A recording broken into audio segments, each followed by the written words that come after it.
¿cómo hace la medición perdón, ¿cómo hace la medición el medidor electromagnético? En el momento en el que el líquido comienza a fluir, los electrodos, tanto positivos como negativos, empiezan a separarse hacia los electrodos que se encuentran ubicados dentro del medidor.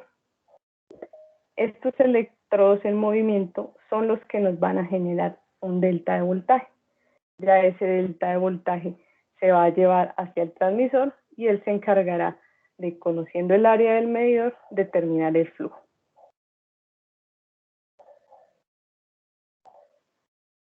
Hasta el momento, ¿tenemos alguna pregunta, Gustavo? Jessica, no, en este momento no tenemos preguntas. Cualquier pregunta inmediatamente te lo hago saber. Listo, no te preocupes.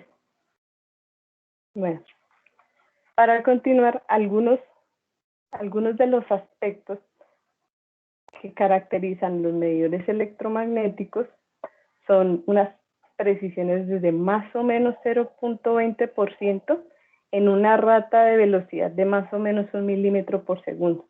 Tienen una amplia variación de tipos de salidas, ya sean de pulsos o analógicas, o protocolos de comunicación que nos permiten acoplarlos fácilmente a nuestros procesos.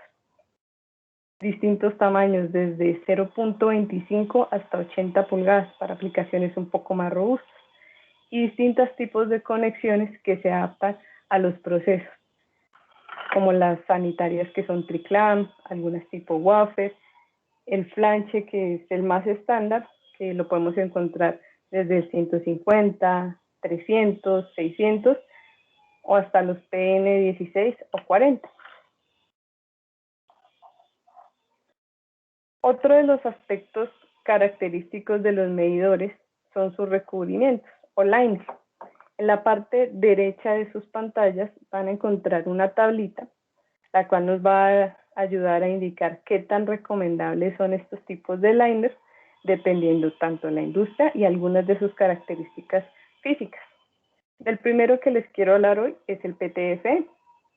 Como podemos ver en nuestra tabla, tiene una alta resistencia a distintos tipos de ácidos y químicos. Esta característica física les da la facilidad o los hace idóneos para distintos tipos de aplicaciones en industrias como pulpa y papel, alimentos y bebidas y químicos.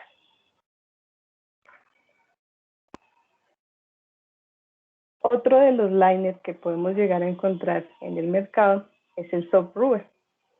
Como podemos ver en nuestra tabla al lado derecho, tiene una alta resistencia al desgaste y a la abrasión. Esta alta resistencia lo hace ideal para aplicaciones donde tenemos aguas o algunos líquidos con sedimentaciones, debido a que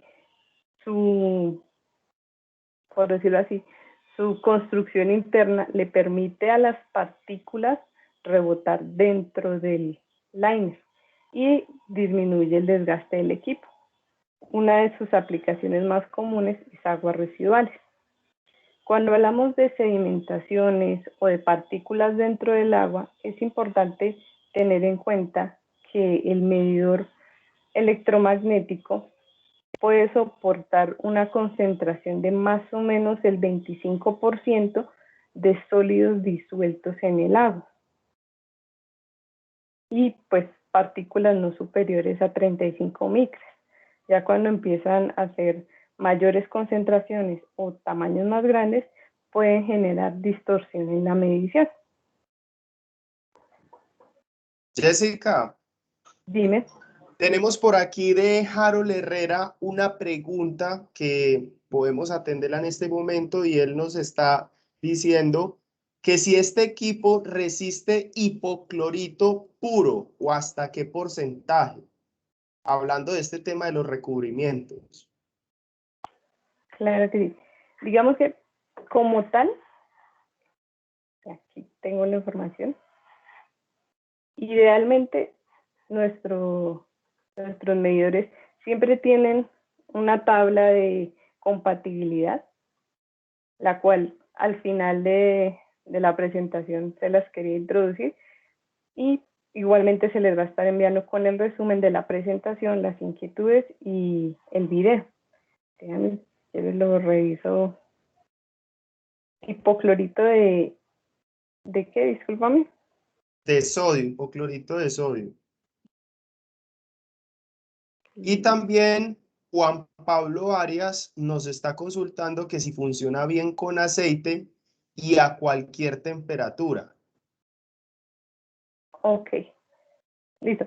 Si quieres, bueno, de antemano te puedo decir que en una concentración máxima del 20% el hipoclorito de sodio es compatible tanto con el Soft-Ruder como con el PTF que ya les presenté anteriormente y con el Hard-Ruder. El aceite, digamos que los materiales tienen ciertos rangos de temperatura. El PTFE puede soportar hasta 100 o 150 grados. Y el Soft-Ruder máximo hasta 80 grados, nada más. Entonces, si es un aceite que va en distintas temperaturas y máximo se podría llegar a manejar con PTFE en 150 grados. En cuanto a la conductividad del aceite, se tendría que validar, porque si es una conductividad inferior a 5 microsiemens, no lo podría censar. Pero eso lo podemos revisar. Si quieres, regálanos el nombre de la compañía y nosotros nos encargamos de revisarlo y enviarte la información completa. Perfecto, Jessica, muchas gracias. No, Gustavo, a ti, muchas gracias.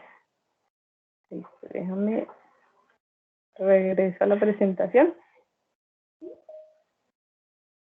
Listo. El último, pero no el menos común, es el Hard-Ruder. Este es uno de los materiales más versátiles, ya que por sus capacidades físicas es idóneo para aplicaciones como agua potables o aguas residuales. Como tal, el recubrimiento tiene la capacidad de una mínima absorción del agua, lo que genera una estabilidad en la medición, y es resistente a distintos tipos de químicos, tanto químicos agresivos como abrasivos, lo cual lo hace muy versátil y muy idóneo para aplicaciones donde hay aguas residuales, plantas de tratamientos industriales y algunas aguas potables en general.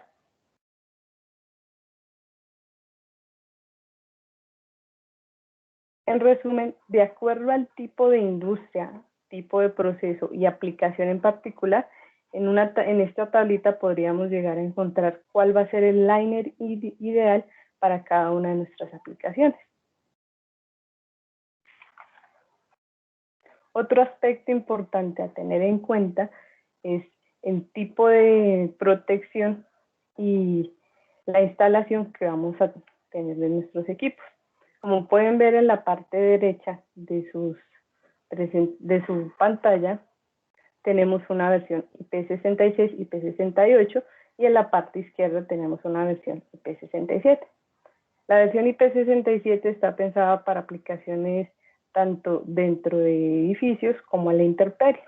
Y la versión IP68 o con electrónica remota está más pensada cuando tenemos algunas inundaciones o tenemos lavados ocasionales en el lugar. No lavados a presión, pero sí lavados ocasionales. La versión IP68 le permite estar sumergido durante cierto tiempo. Tiene que ser un estado temporal. Depende del fabricante, puede oscilar entre 30 minutos a algunas horas. Y soporta sumersiones máximas hasta 1.5 o 2 metros columna de agua. Perdón. Lento.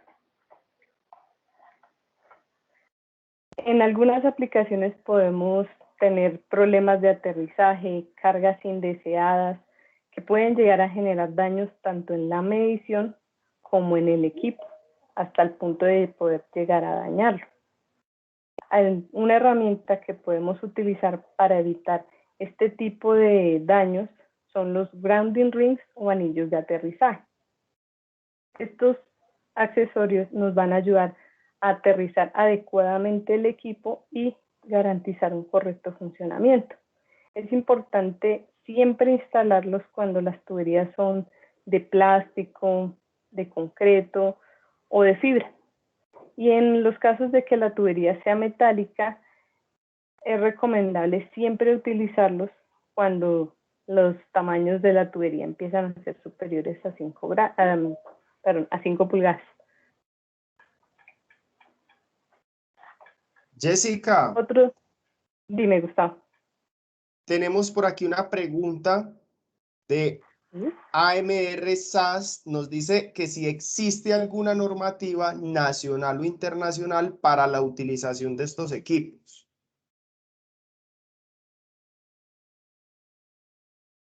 ¿Me repites la pregunta? Qué pena, es que me cortó un poquito el audio. ¿Existe alguna normativa nacional o internacional para la utilización de estos equipos? Bueno, digamos que en normativas en cuanto a eléctricas, no, nacionalmente no. Sí hay algunas normativas americanas, las cuales sugieren la utilización de tanto anillos de aterrizaje como electrodos adicionales de aterrizaje, sobre todo cuando están instalados en campos con alta estática o usualmente en los desiertos de Estados Unidos que tienden a tener grandes cargas eléctricas como rayos o PEM que le generen daños a los equipos. Pero nacionalmente no tenemos una reglamentación para la utilización de estos equipos, salvo la reglamentación normal de un equipo electrónico. Perfecto, Jessica, gracias. Gracias, Gustavo. Otro aspecto importante que debemos tener presente es dentro de la instalación de estos equipos es siempre cumplir dos condiciones ideales. Uno, que la tubería siempre esté llena y dos, tener un flujo laminar. Para cumplir estas condiciones podemos encontrar aquí está. Podemos encontrar en este primer punto una condición de flujo ascendente y en la cual vamos a poder cumplir tanto tubería llena como flujo laminar. En este tipo de instalación vamos a tener una medición adecuada y vamos a poder tener un flujo estable. Otro punto de instalación en orientación vertical con la cual vamos a poder cumplir tanto la condición de tubería llena como el flujo laminar es en flujo ascendente. Debemos evitar instalaciones después de un codo en flujo ascendente, ya que esto nos puede generar tanto turbulencias como espuma o burbujas dentro del líquido que afectarán la medición. También debemos evitar instalaciones de manera vertical en flujo descendente. Esto nos puede generar el famoso efecto tipo cascada. En tubería recta tenemos que considerar algunos requisitos para la instalación de los medidores. Perdón.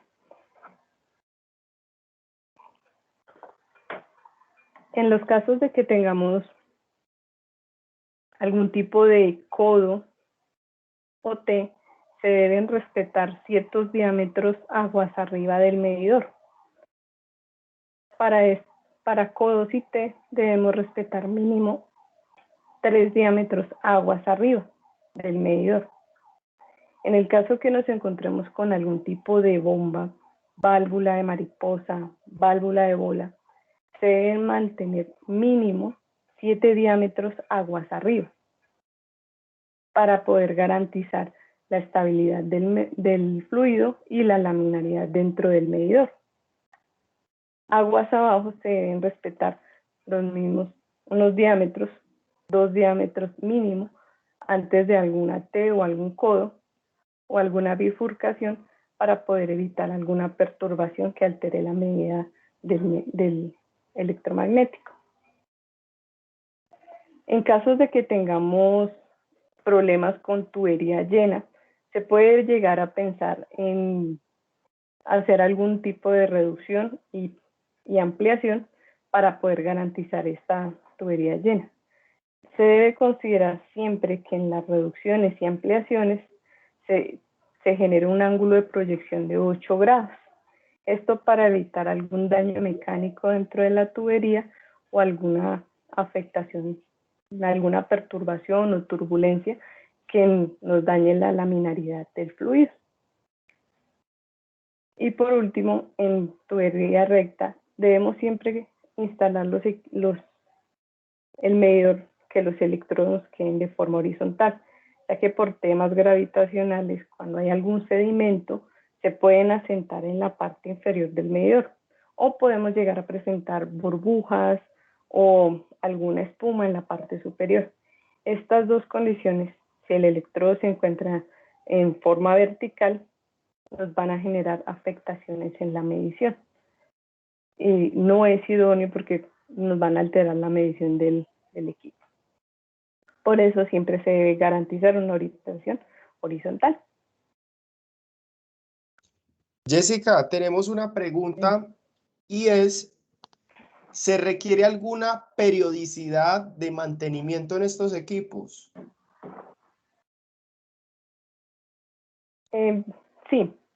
Sí, pero no es como tal un mantenimiento. Ya les explico un poquito más.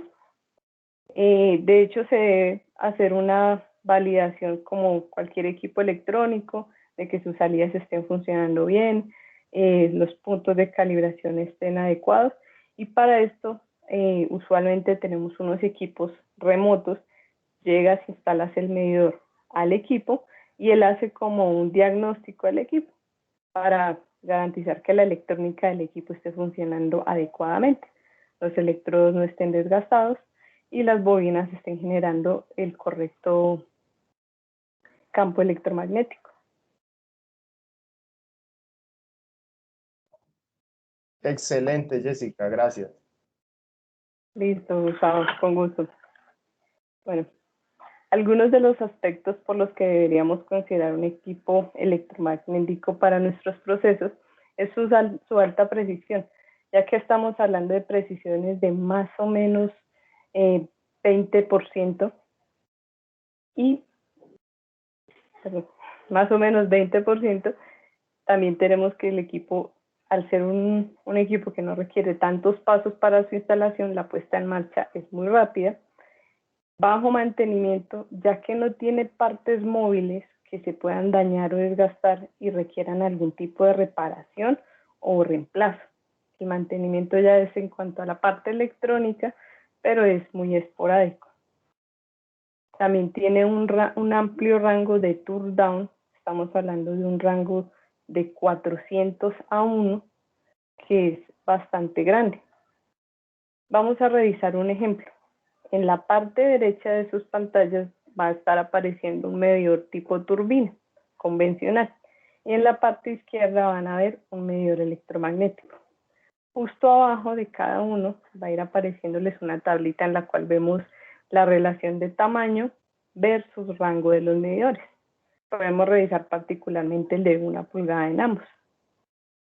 El medidor electromagnético, como ven aquí, tiene un rango de 0.23 a 93 galones por minuto, y el tipo turbina tiene un rango de 5 a 50 galones por minuto. Esto nos muestra que el electromagnético, al tener un amplio rango, nos da un espectro más grande de las aplicaciones que podamos tener en los procesos. ¿Alguna pregunta adicional? Atención. Atención a todos nuestros participantes de diferentes ciudades de Colombia. Con toda esta información y con todos estos datos, recuerden que al final vamos a tener una actividad dinámica donde vamos a estar premiando a los 3 primeros puestos, primero, segundo y tercero. Entonces, pilas con esa información que nos está brindando Jessica, porque va a ser clave para que ocupes el podio. Gracias, Gustavo. Bueno, Ahora vamos a hablar un poquito más acerca de las aplicaciones. El agua es el medio conductor idóneo. Por lo Ingeniera, tanto, dime. discúlpeme un momento, es que tenemos aquí al ingeniero Edgar que nos hizo una consulta. ¿Qué tipo de comunicaciones están disponibles en la tecnología electromagnética? Bueno, eso va a variar mucho de tanto en el modelo como en la aplicación. Hay medidores que son como el medidor para áreas clasificadas que puede tener Profibus PA, puede tener Ethernet. Convencionalmente encontramos Modbus RTU, HART, Ethernet IP y si no me falla, Profibus DP también podemos llegar a tener. Dependiendo de la aplicación y el modelo, cada uno va a tener un protocolo específico, pero se cuentan con una amplia gama de protocolos. De hecho, hay un protocolo que se llama BACnet, que es exclusivo para procesos de tratamientos de agua. Ese sí es bastante particular.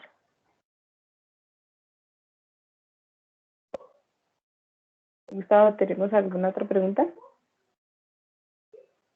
Perfecto, ingeniera, ya puede continuar, gracias.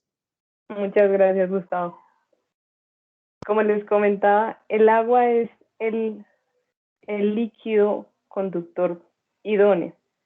Es por eso que es normal encontrar muy presentes estos medidores electromagnéticos dentro de todo su proceso, desde la obtención, la distribución y su recuperación.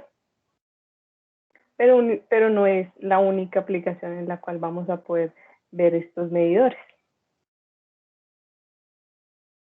Aquí particularmente tenemos una aplicación en la cual están recolectando agua en una estación de riego en California, Estados Unidos, la cual lleva una cierta cantidad de químicos para el riego dentro de la planta. Ellos, por la ubicación de la tubería y el tamaño, utilizan la protección IP68, ya que deben hacer algunos lavados ocasionales y una indicación remota que esté más cerca de los operarios. Ya en procesos industriales lo podemos encontrar mucho en procesos de tratamientos de aguas industriales. Hacemos la recolección del agua de nuestro proceso, la cual va a tener algunos químicos que pueden llegar a ser abrasivos o agresivos, y la llevamos a nuestra planta de tratamiento de agua para poder volverla a utilizar dentro de nuestro proceso. Aquí también suelen utilizar mucho la protección IP68 o más el beneficio de tener la electrónica remota y poderla llevar más cerca a su centro de control o a su tablero principal y poder supervisar más de cerca. Tenemos otros tipos de aplicaciones como aplicaciones en la industria alimentaria y agroindustrial. En la parte derecha tenemos un medidor que está midiendo clara de huevo. Este es un proceso de pasteurización. Vemos que ya no es agua, ya es otro tipo de fluido el que estos medidores pueden llegar a sensar. En la parte derecha de sus pantallas vemos un medidor que está monitoreando la cantidad de leche que ingresa a planta desde los tanques de almacenamiento. No sé si hasta este punto tengamos alguna otra pregunta, Gustavo. Sí, ingeniera, tenemos por aquí una consulta donde nos dicen que si este equipo es configurable de acuerdo a la viscosidad del líquido, presión de trabajo, temperatura y velocidad. Bueno, digamos que en cuanto a la viscosidad del equipo, no es configurable como tal. El equipo viene ya con unos parámetros determinados. Bastaría revisar al detalle el producto para ver si es compatible tanto por conductividad como compatible con los liners que tiene el medidor. Si quieres, regálanos los datos del producto en particular y lo revisamos al detalle. Por aquí también seguimos con otras consultas. En cuanto al cambio de temperatura, al pasar del líquido a gaseoso, se puede presentar cavitación. Esto incurriría a una falla de lectura. Sí, señor. Porque al haber alguna cavitación, el fluido ya no va a ser laminar, ya vas a tener aire dentro de la tubería, tampoco vas a tener la tubería llena. Entonces vas a afectar las dos condiciones principales que requiere el medidor para su correcto funcionamiento. Entonces sí tendría problemas en la medición. Se debe garantizar siempre esas dos condiciones para tener una medición idónea. Gracias, ingeniera. Y también por aquí Jason Fernández nos está preguntando cuál es el diámetro máximo del equipo para aplicaciones de agua potable y agua residual. Bueno, en cuanto a esas aplicaciones, es muy particular porque ahí es donde encontramos las tuberías más grandes. Por estándar y por defecto, en fábrica encontramos hasta 54 pulgadas, pero ese no quiere decir que sea el tamaño más grande. Hasta el momento, de los tamaños más grandes que se han llegado a fabricar, han sido de 80 y 96 pulgadas para los equipos. La versatilidad que tenemos en fabricar los equipos a la medida del cliente nos ayuda a poder atacar aplicaciones de este tipo. Ya basta que nos digan, no, son 72, 76, 85, 86, y la parte técnica de Bayer Meter se encargará de diseñar el medidor al tamaño que tú lo necesites. Entonces, el tamaño no es un impedimento por el momento. Muy bien, ingeniera. Por el momento no tenemos más preguntas. Listo. Entonces,